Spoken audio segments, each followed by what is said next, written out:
سلام دوستان عزیز. امشب شب 21 ماه رمضان 12 فروردین 1403. همونجوری که میبینین اماکن تمام مجتمع ها و فروشگاه ها رو بالاجبار و به زور تعطیل کرده.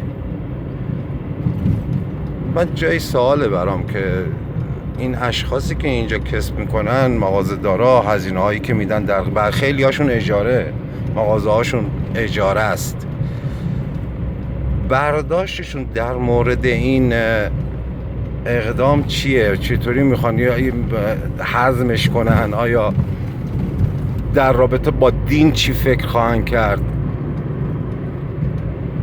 من نمیدونم که این سیاست رو به خرج داده که تو بیای بالاجبار تمام فروشگاه ها رو تعطیل کنی که بعدم حتما یه فیلم برداری بذاری توی شبکه ها و بگی مردم ما خودجوش شب 21 ماه رمضان مغازه هاشون رو بستن.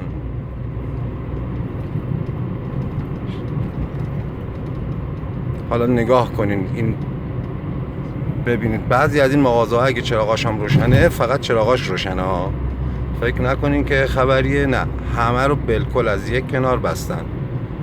بانیبون، ویلاج توریست، فرقی نمیکنه مجتمع باشه یا مغازه تک باشه.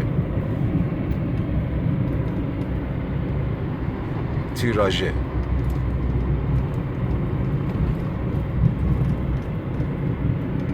ممنون، بدرود.